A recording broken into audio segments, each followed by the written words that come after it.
Assalamualaikum warahmatullahi wabarakatuh dan selamat malam. Salam jumpa pemirsa setia TVRI dimanapun Anda berada. Kembali bersama saya Safinus menemani Anda pada malam hari ini dalam dialog khusus. Dan saudara, pada malam hari ini kita akan banyak berbincang tentang manfaat PNPM Mandiri dalam penanggulangan kemiskinan. Ketika kita berbicara masalah kemiskinan, terkadang selalu diserahkan kepada pemerintah bahwa ini adalah merupakan gawe daripada pemerintah. Tapi pada dasarnya persoalan kemiskinan perlu adanya kepedulian dari masyarakat sendiri. Nah, untuk itu pada malam hari ini ada beberapa program juga yang sering juga dicanangkan oleh pemerintah. Apakah sinkron antara program pemerintah pusat dan juga pemerintah daerah? Ini juga kita akan bicarakan pada malam hari ini. Di studio Bapak Ari Sandi, SS, konsultan pendamping PNPM Mandiri Perkotaan Kabupaten Kolaka. Selamat malam, Pak. Selamat malam. Sehat, Pak ya? Alhamdulillah. Ya, ini Bapak jauh-jauh dari Kolaka khusus untuk menghadiri acara kita pada malam hari ini. Kemudian Bapak Insinyur Andi Abdul Ghafar, pengurus BKM Mandiri Kabupaten Kolaka. Selamat malam. Malam. Sehat, Pak ya? Sehat. Ya, beliau juga ini adalah salah satu pengurus BKM yang jauh dari sana, yaitu Kabupaten Kolaka. Betul, Pak ya? Kemudian Bapak Samsudusu, koordinator BKM Kota Kendari. Selamat malam, Pak. Sehat, Pak? Sehat.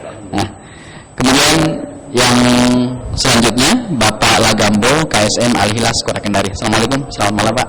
Waalaikumsalam warahmatullahi wabarakatuh. Alhamdulillah masih dalam keadaan sehat.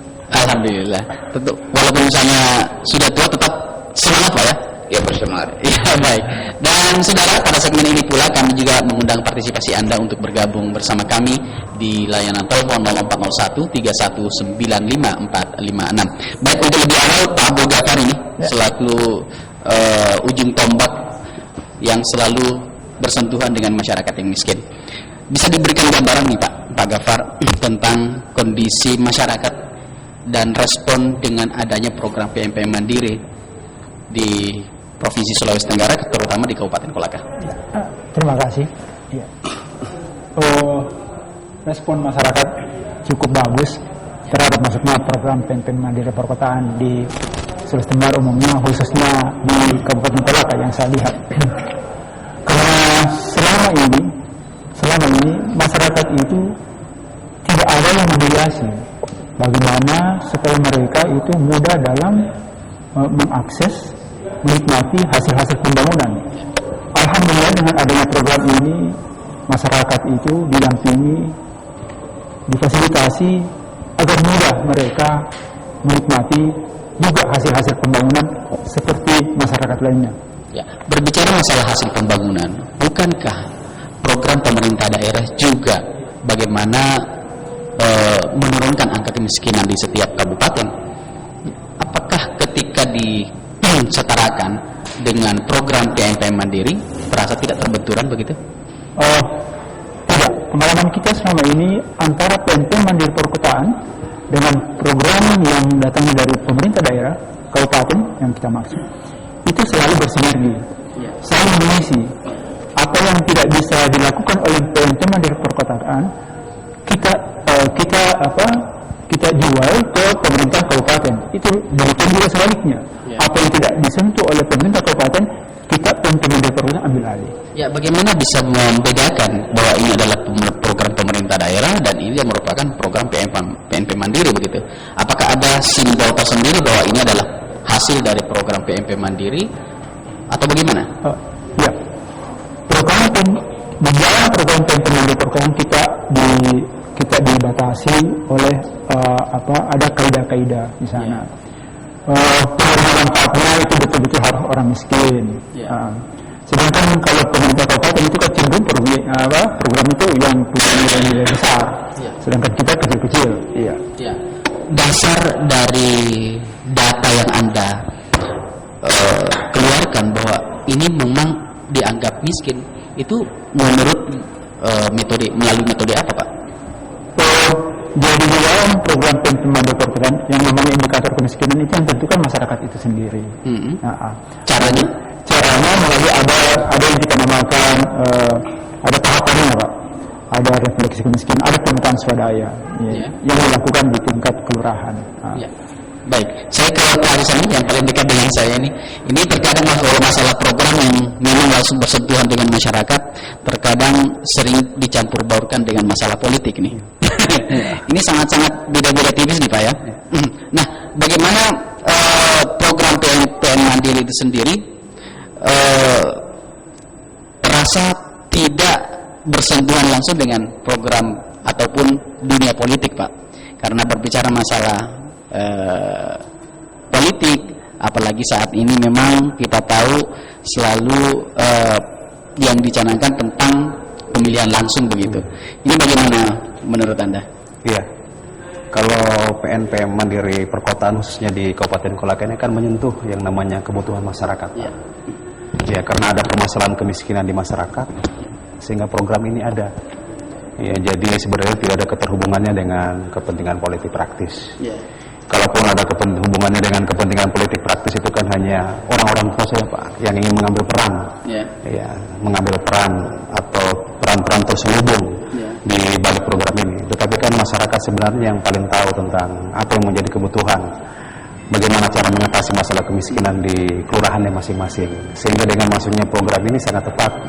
Ya, pemerintah masyarakat sudah punya perencanaan, dengan masuknya program ini ya masyarakat bisa menyelesaikan permasalahannya sesuai dengan kebutuhan lokal mereka. Ya, nah program PNP Mandiri dibentuk sejak kapan Pak di Sulawesi Tenggara? Kalau di Sulawesi Tenggara ini kan program masuk sejak tahun 2004 Pak. Ya. Ya. Kalau berbicara dari tahun 2004, tentunya ini ada progres yang dicapai kan. Ya.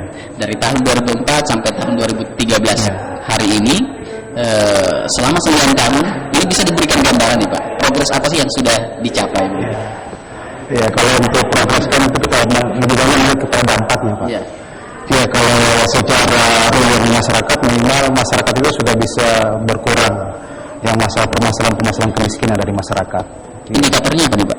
Ya, minimal kalau untuk kemiskinan infrastruktur itu sarana infrastruktur dasar itu sudah terpenuhi. Ya. Ya, kemudian dari permasalahan ekonomi, ya adanya peningkatan daripada kehidupan masyarakat itu sendiri. Ya. Kemudian dari sektor sosialnya ya bertambahnya kapasitas masyarakat, Ya. khususnya dalam kegiatan pelatihan seperti itu. Ya. Jadi kita bisa melihat daripada dampak itu, Pak. Berarti kalau PNP Mandiri saya bisa katakan tidak ada dalam bentuk fresh money begitu ya? Nggak ada, Pak. Dalam hal bantuan sarana dan prasarana saja. Ya, dia tidak sifatnya seperti fresh money, dia sifatnya dana itu kan dibuatkan program oleh masyarakat itu sendiri. Ya, jadi masyarakat membuat program, dana yang masuk ke rekening masyarakat itu yang dijadikan sebagai modal awal untuk pelaksanaan program-program itu. Ya, baik. Ini Pak Samsudosu yang juga sebagai ujung tombak di lapangan nih Pak. Ini sejauh ini ada tidak semacam permasalahan yang dihadapi nih Pak? Di lapangan tentunya kan di dalam suatu organisasi ada saja konflik-konflik yang ada di sana. Bisa diberikan gambaran Pak? Konflik yang di mana Pak? Di BKM-nya apa di masyarakat? Secara keseluruhan. Kalau saya kira kalau untuk di BKM kami tidak ada masalah. Karena apapun keputusan itu adalah keputusan kami bersama. Mengenai di wilayah BKM kami, saya rasa itu juga tidak ada persoalan, termasuk di dalam hal ini seperti pemerintah kelurahan. Saya ada di lingkup kelurahan. Karena apapun yang kami buat itu sudah programnya itu sama dengan program dari kelurahan. Jadi di sana kegiatan-kegiatan yang membedakan seperti pertanyaan dari Kolaka tadi itu bahwa yang membedakan kegiatan PEM dengan Pemda. Kalau BKM itu Pak, yang dikerjakan itu langsung KSM. KSM ini adalah kelompok-kelompok swadaya yang langsung mengerjakan kegiatan itu. Nanti di sana kegiatan-kegiatan itu kami dari BKM ini ikut memfasilitasi, ikut mengawasi, termasuk paskel-paskel yang ada dari paskel kan terbagi 3. Ada lingkungan, ada ekonomi, kemudian ada sosial.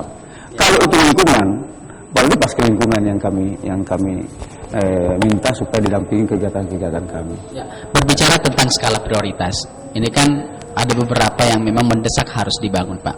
Dan dalam hal membuat keputusan yang menjadi tolak ukur adalah keputusan bersama kan seperti itu.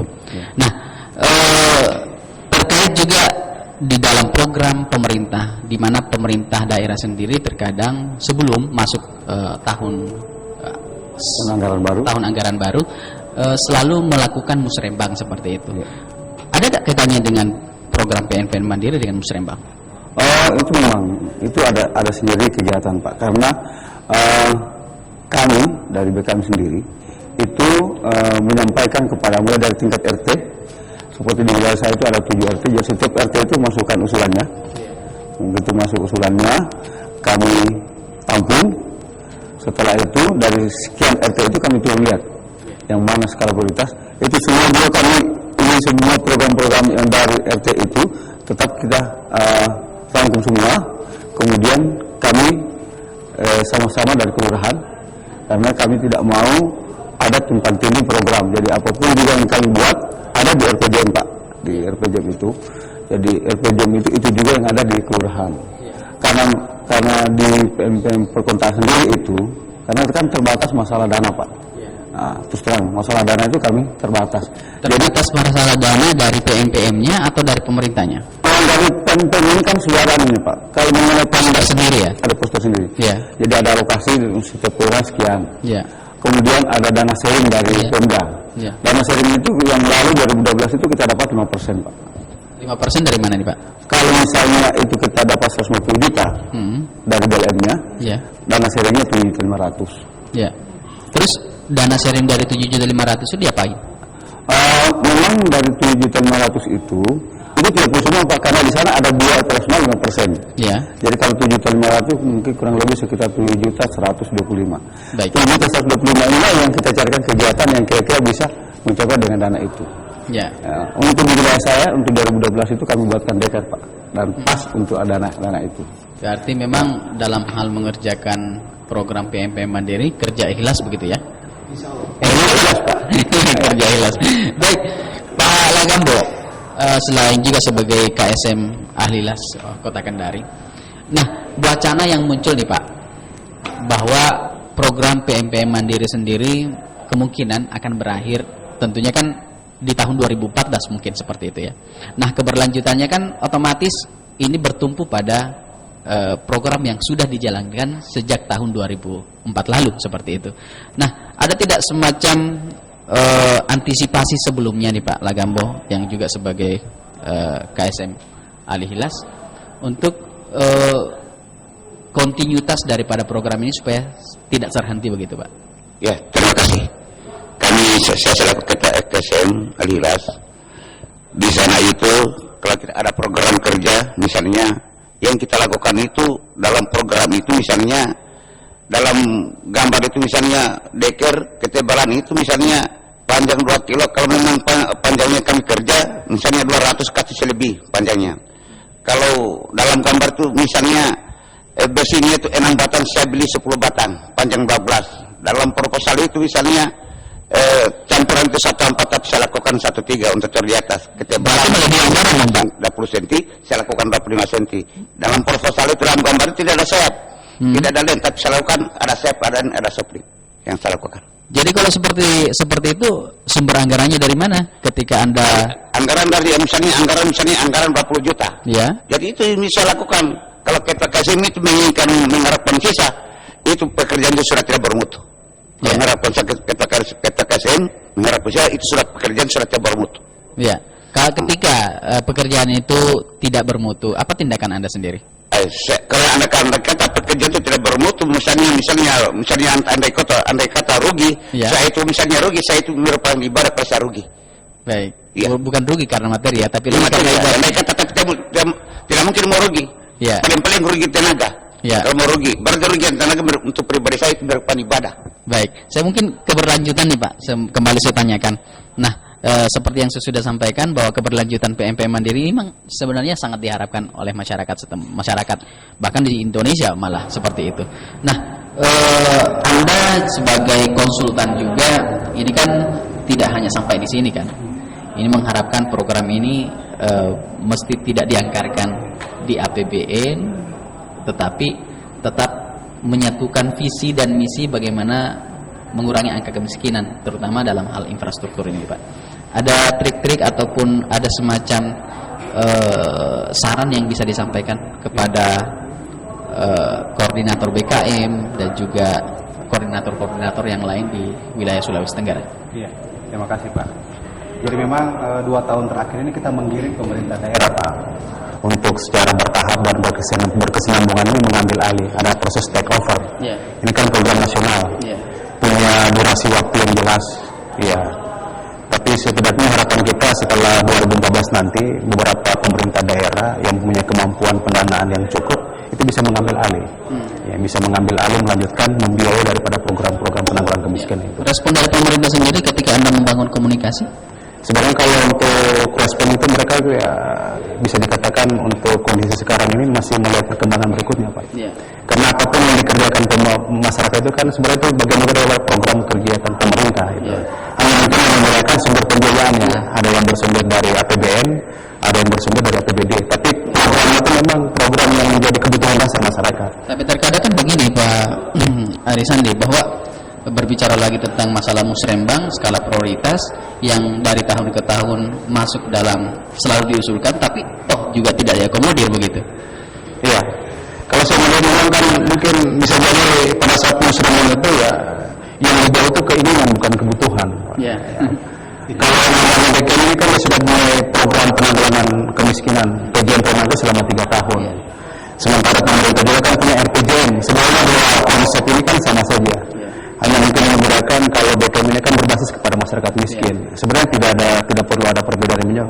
Dua-duanya bisa berlanjut terlaksana secara baik, berjalan berkesinambungan. Ya, hanya mungkin seperti yang dikatakan tadi, kalau program pemerintah itu kan sifatnya mungkin ya pihak ketiga ya, kontraktual. Tapi kalau PJ kegiatan BKM ini kan dikerjakan langsung oleh masyarakat. Langsung oleh masyarakat. Ya, itu saja mungkin. Tapi kemudian perbedaan kedua kan sumber pendanaannya. Ya, tapi intinya semua itu program kan untuk masyarakat juga di kelurahan bersangkutan. Ya, betul. Saya salut dengan program-program yang dicanangkan oleh PNPM Mandiri ini. Nah, kalau Pak Arisandi sendiri, ada tidak data yang bisa kami sampaikan, Bapak bisa sampaikan kepada pemirsa dari tahun ke tahun, dari tahun 2004, 2005, 2006, selain dari respon dari masyarakat, angka kemiskinan juga menurun begitu? Iya. Sebenarnya kalau untuk angka kemiskinan, kalau berdasarkan data terakhir dari pemerintah daerah kan menurun. Hanya memang kita bisa memberikan data yang real sejauh mana kontribusi peran daripada PNPM ini untuk mengurangi kemiskinan. Karena program pemerintah kan sangat banyak, Pak. PNPM Mandiri Perkotaan itu hanya bagian terkecil daripada program penanggulangan kemiskinan. Jadi paling kita hanya bisa melihat angka makronya saja. Angka makro di mana, tapi target memang apapun namanya program ini kita usahakan mungkin bisa sampai di tahun 2014 nanti minimal angka kemiskinan itu bisa di bawah 2 digit begitu. Iya, bisa di bawah 2 digit. Karena itu memang sudah merupakan target nasional. Bagaimana angka kemiskinan itu bisa berkurang dari tahun ke tahun. Ya, itu harapan kita ya sebenarnya. Nah, saya mungkin ke Pak Abdul Ghaffar nih. Kalau dari Anda sendiri di Kabupaten Kolaka, ini keterlibatan masyarakat kan tidak semua, Pak. Ya. Nah, terkadang untuk mengakomodir mereka juga ada yang merasa bahwa saya tidak dilibatkan, ada juga merasa bahwa saya dilibatkan, sehingga indikasi-indikasi seperti itu ada faktor-faktor kecemburuan. Nah, untuk mengatasi hal ini seperti apa? Ya, alhamdulillah kami di Kelurahan Laloya Kabupaten Kolaka indikasi itu hampir boleh dikatakan tidak ada. Karena setiap mekanisme tahapan-tahapan yang kita lakukan di dalam PNPM Mandiri Perkotaan di Kelurahan Laloya selalu melibatkan masyarakat banyak. Iya. Jadi semua jadi ada relawannya, kelompok pedulinya, dunia usahanya, orang miskinnya, semua kita ajak terlibat. Jadi dengan apa yang tadi Bapak tanyakan tentang masalah sustainabilitas keberlanjutan, kita di Kelurahan Laloya insya Allah walaupun umpama dana BLM sudah tidak ada, kita masih bisa eksis. Kita bisa manfaatkan dana-dana pihak ketiga, dunia usaha, kelompok peduli, dan lain-lain. Tapi memang ada dunia usaha yang langsung ada. Kita tahun lalu saja kita sudah lakukan. Kita sudah lakukan. Contohnya saja dalam kaitan kita membuat jalan itu dari kita ada kemitraan. Jadi dinas pekerjaan umum itu cuma serahkan kita alat. Tapi dunia usaha masyarakat kelompok peduli yang ada di lingkungan kita itu membantu solarnya. Kemudian kita masalah sirkulnya dan lain-lain itu ada kelurahan tetangga yang kita ambil sirkulnya rekomendasi Pak Camat. Jadi semua kita sinergikan, sehingga itu bisa terrealisasi. Tapi pada dasarnya sebenarnya terutama di Kabupaten Kolaka ini, di sana kan terkenal daerah di mana perusahaan-perusahaan yang besar begitu ya, daerah tambang begitu. Dan Anda mungkin bisa merekomendasikan untuk mengambil dana-dana CSR dari kebutuhan masyarakat itu. Itu sudah pernah dilakukan? Sudah kita lakukan. Ya, sudah. Hasilnya bagaimana, Pak? Hasilnya ada. Ya, ada. Ya. Dalam bentuk bantuan untuk kelompok-kelompok usaha bersama yang ada di masyarakat. Baik. Saya ke Pak Samsu nih, Pak. Pak Samsu, kalau bisa dirata-ratakan dari tahun 2004 sampai sekarang, Pak, yang paling banyak dikerjakan apa, Pak? Kalau untuk di BKM Pokoaso di Kelurahan Malata yang paling banyak itu lingkungan. Lingkungan dalam hal apa ini? Kegiatan lingkungan seperti pembuatan drainase, talut, kemudian jalan setapak, jalan lingkungan. Karena memang ada dalam bentuk pelatihan-pelatihan. Pelatihan pernah kami lakukan tahun 2011 itu pelatihan membuat kue, kemudian memasak. Dan itu difasilitasi dari SMKK. Kami udah selaku tim yang mengajarkan itu. Karena kemarin itu kita agak terbatas masalah pendanaan. Akhirnya karena di wilayah saya itu kan ada 7 RT, Pak. Jadi setiap RT itu saya kasih 3 supaya semua terakomodir. Jadi 21 orang yang pelatihan memasak, kemudian 21 orang yang pelatihan bikin kue. Tapi sampai sekarang sudah masih berjalan? Berjalan, Pak, berjalan. Nah, inilah yang kami lakukan kemarin dari ibu-ibu tadi yang sudah melewati pelatihan itu, mereka buat kue karena kebanyakan malah yang mereka sudah tahu bikin kue sudah bagus untuk masaknya, hanya karena kekurangan modal. Kami fasilitasi lewat modal itu. Lewat BKM juga. Karena di sana kan ada di dana bergulir yang ada sama kami. Tapi itu kami batasi, setiap orang hanya kami bisa berikan 500. Karena kami khawatir juga kalau kami berikan setinggi itu, jangan sampai tidak bisa kembali, ya yang susah masyarakat itu sendiri juga. Dan memang itu di BKM itu memang ada program dana bergulir, Pak. Dana bergulir begitu ya, dan selalu dimanfaatkan. Dan dari tahun 2013 ini, Pak, apakah sudah ada kucuran dana atau bocoran-bocoran, Pak, untuk PNPM? Kami ini, Pak, kalau misal masalah dana, biasanya ada penyampaian dari kota bahwa untuk BKM ini dapat sekian. Tuh, ini sampai saat ini secara tertulis belum kami dapatkan. Tapi biasanya dari 150 itu tidak pernah turun. Tidak pernah turun ya? Tidak pernah turun. Bahkan akan naik begitu? Insya Allah mungkin mudah-mudahan naik lah ini. Karena Bapak, karena masih banyak program-program kami yang mesti harus kami lakukan dan itu kami anggap selaku prioritas. Kemudian barangkali Pak ada saya mau tambahkan seperti apa yang disampaikan sama Ketua KSM saya tadi. Memang di dalam proposal itu, di dalam itu ada swadaya, Pak, ada swadaya. Bentuk swadaya itu bukan hanya berupa uang, itu bisa saja misalnya pada saat dibuat itu jalanan, kebetulan di depan rumahnya itu bisa dia siapkan teh misalnya untuk kerjanya, itu masuk swadaya. Jadi kalau misalnya OCA ini ada batunya, sekian dia datang pikul dan segala macam, itu bisa termasuk swadaya juga. Jadi memang dalam kegiatan-kegiatan itu seperti di Kasim beliau ini, kemarin itu jalanan 130, kemudian dilaksanakan itu 196 meter. Jadi kelebihan itu adalah swadaya.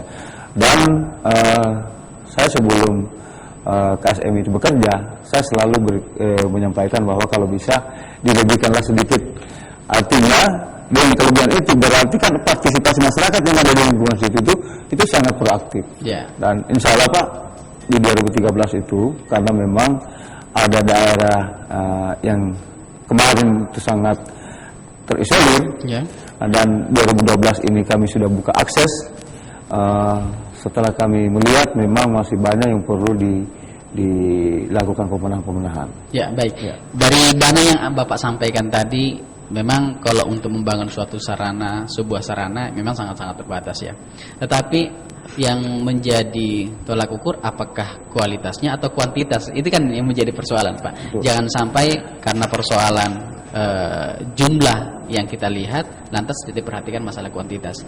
Apa yang terjadi? Yang terjadi adalah belum lama digunakan, lantas rusak lagi. Ini yang harus diperhatikan gitu. Betul. Saya kira begini Pak, kalau dalam pelaksanaan kegiatan di lapangan itu, saya lihat intinya itu dalam pengawasan. Ya.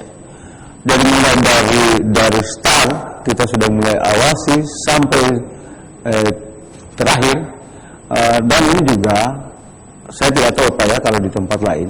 Kalau di tempat saya itu sebelum ada kegiatan, sebelum pelaksanaan kegiatan itu saya harapkan seluruh paskel yang membidangi itu harus hadir di tempat itu. Karena di BKM saya sendiri itu ada memang Pak, ada tim teknis saya. Jadi di sana pun juga dari paskel, ada juga selaku tim kami yang ada di BKM itu, karena seperti di BKM saya itu kan kita 13 orang anggota. Dan 13 itu memang saya sudah bagi komisinya Pak. Ada komisi lingkungan, ada komisi ekonomi, ada komisi sosial. Jadi kalau pas di pekerjaan itu lingkungan, ya komisi lingkungan yang saya, dan yang saya pasang lingkungan itu yang punya pengalaman di bidang itu. Bagaimana dengan respon konsultan yang sudah selama ini bekerja Pak, yang langsung menangani ataupun mendampingi beberapa pengurus BKM di daerah? Saya kira bagus Pak. Kalau di tempat saya itu sangat-sangat proaktif Pak, baik dari konsultan provinsi maupun di kota, saya kira tidak ada masalah Pak. Tidak ada masalah ya sejauh ini. Iya. Artinya masukan-masukan yang mereka berikan cukup berarti begitu. Cukup berarti Pak. Cukup berikan contoh Pak. Jadi begini, saya kan kalau di tempat saya itu setiap bulan itu ada pertemuan Pak. Setiap ada pertemuan itu saya undang. Mulai dari kantornya, kotanya, sampai kalau di kecamatan kan ada SF Pak, senior paskel. Saya undang juga termasuk paskel-paskelnya. Di sana terjadi dialog. Apa-apa yang harus kita mau pertanyakan, kita sudah tanyakan. Kemudian dicarikan solusinya. Makanya saya bilang kalau di tempat saya rasa tidak ada masalah Pak kalau itu. Baik. Saya ke Pak Lagambo nih. Pak Lagambo, tadi sudah saya sampaikan sama dengan pertanyaan sebelumnya bahwa berbicara bukan masalah kuantitasnya, tetapi kualitas. Anda juga sudah menyampaikan sebelumnya bahwa ketika proposal jumlah besi misalnya 6 itu ditambah sampai 8 begitu. Nah, berbicara masalah kualitas, mungkin sebelumnya saya akan tanya, Bapak bergabung di PMPM sebagai KSM sudah berapa tahun Pak? Dari tahun pada waktu masih Pak Hargono sebagai koordinator dari 2004. Berarti dari tahun 2004 ya? Iya, berarti ada sarana-sarana yang sudah dilakukan, apakah bertahan sampai sekarang? Karena mungkin saya bertahan sampai di KTBM, mungkin saya termasuk orang di proses meratakan pekerja itu sukses. Sukses ya? Iya, sukses. Iya, saya lakukan itu seperti itu. Saya tidak menginginkan saya tidak inginkan ada sisa, tapi saya inginkan untuk pekerjaan saya. Nah, kemudian dengan adanya PMP Mandiri ini Pak, keluarga Wamplato itu masalah kemiskinan tidak bertambah tapi menurun. Dan masyarakat saya itu terbuka matanya dengan adanya PMP Mandiri, karena dulunya itu tidak ada jalan. Sekarang 2012 kita lakukan sudah tembus jalan sekitar 2 km perbatasan RT 05 sampai RT Kelurahan Alodaki. Jumlah penduduk yang di kelurahan Bapak berapa banyak? Jumlah penduduk yang insya Allah Pak di Kelurahan saya selaku ketua RW lebih kurang 300, lebih kurang 200. Insya Allah 275 insya Allah. Saya sebagai ketua RW. RW 02. RT. Dan sejauh ini tidak ada kendala ya dalam hal penanganan PMP Mandiri. Tidak ada kendala. Dan semua respon. Saya sudah direspon Pak. RT saya kan 3 RT saya pimpin. Kapan ada kita KSM itu mereka kerja, hati-hati siapa sih mereka. Kami kerjasama dengan koordinator anggota BKM. Kita saling menjaga, kita saling menasihati. Karena uang itu jangan sampai uang itu jangan disebut uang nangka, karena itu uang negara. Yang itu harus dipertanggungjawabkan ya. Iya, harus kita pertanggungjawabkan. Baik. Pak Samsud Dusu, tadi Anda sampaikan bahwa masih banyak beberapa skala prioritas untuk dibangun nih Pak, dan sementara dana yang dikucurkan sangat terbatas begitu. Seperti apa skala prioritas? Apa yang sangat mendesak di daerah Bapak? Kalau di tempat saya itu yang paling mendesak itu drainase. Memang kenapa? Mungkin barangkali saya tambahkan penyampaian Pak Gambo. Memang ada salah satu di Wambalata itu sejak tahun 74. itu sampai akhir tahun 2011 itu belum pernah ada kegiatan yang masuk di sana. Bahkan kemarin itu sampai termasuk ada juga dari TPRI yang sempat ke sana, itu bahkan ada yang menyebut daerah sana itu daerah Timur-Timur. Kenapa di sana disebut itu daerah Timur-Timur? Karena masyarakat yang ada di situ itu merasa bahwa mereka itu tidak pernah tersentuh. Dan alhamdulillah tahun 2012 itu tahap pertama saya coba kan selama ini Pak terus terang untuk masuk di wilayah itu harus lewat kecamatan Kuwatu dulu di Kelurahan Wadati. Jadi tahun 2012 saya coba buka akses itu, dan alhamdulillah sekarang sudah berjalan, dan masyarakat yang ada di wilayah itu yang mungkin kemarin itu barangkali boleh saja dikatakan banyak masyarakat bilang kita jangankan mau mandi anak kita pergi sekolah mau mandi, kita sendiri saja mau mandi sudah susah. Kemarin juga kita sudah buatkan sumur bor dan itu sudah berjalan sampai sekarang. Kemudian jalanan untuk di wilayah itu kurang lebih sekitar 50 KK itu sudah berjalan juga. Jadi untuk 2013 ini jalanan lingkungan yang pada kami buat ini kan keuangan Pak. Kalau ini tidak ditarik, ini kami khawatirkan itu nanti apa namanya itu longsor, ya ada longsor. Yeah. Jadi saya kira itu barangkali yang juga yang prioritas. Kemudian masih ada di tempat yang juga yang sangat-sangat membutuhkan itu Pak, yang selama ini tidak pernah ada sentuhan. Yeah. Makanya saya harapkan. Berarti estimasi anggaran yang Anda butuhkan khusus untuk di BKM Kota Kendari berapa Pak? Sebenarnya kalau maunya kita, ya. Tidak ada masalah Pak, mumpung ada konsultan. Jadi mungkin di atas 200 juta lah, tapi di atas 200 juta yang realnya berapa nih Pak? Kan kalau BKM itu kan kalau masuk ke BKM itu kan tidak ada PPNBPH-nya Pak. Yeah. Jadi berapapun di situ sudah itu realnya. Yeah. Jadi memang di tempat saya itu sangat saya ini sangat saya butuhkan dana itu. Mungkin juga barangkali ada saya titip ke pemerintah daerah kota. Yeah. Kalau bisa ya seringnya dinaikkan lah. Kasihan Pak. Kalau cuma 5% itu kalau atas 100 kan berapa? 2,5 juta ya? Iya. Jadi kalau bisa dinaikkan karena begini Pak. Kan kemarin mungkin ada barangkali ada kegiatan di kegiatan 2004 misalnya. Ini contoh Pak. Misalnya ada posyandu tahun 2004. Ya kan itu namanya bangunan, tidak mungkin baik terus. Mungkin papanya rusak ya, ada pemasukan, mungkin papanya rusak apa.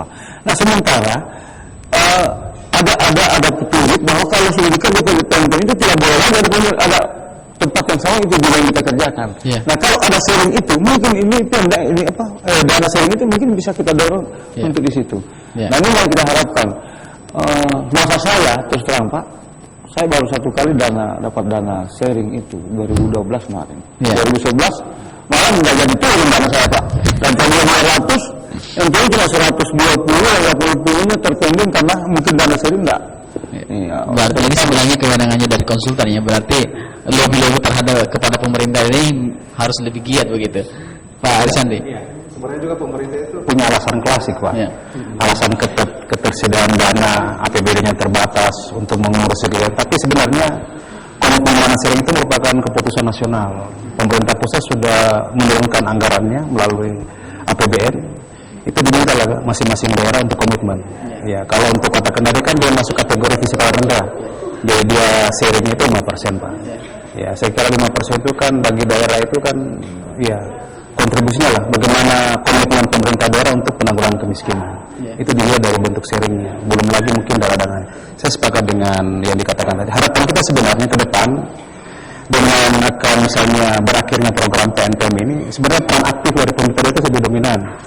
Tidak ada kemungkinan mungkin ke depan ya 100% kegiatan BKM ini dibiayai oleh APBD daerah Pak. Ya, itu memungkinkan, itu diberikan kesempatan pemerintah pusat membuka keran yang seluas-luasnya kepada daerah. Ya. Sementara juga BKM ini kan sebenarnya tidak hanya mengharapkan keadaan dari pemerintah, sehingga di BKM itu kita sarankan, kita arahkan mereka itu untuk bercanang Pak, bermitra, baik itu dengan dunia usaha, dengan pihak swasta, siapa saja Pak yang bisa membiayai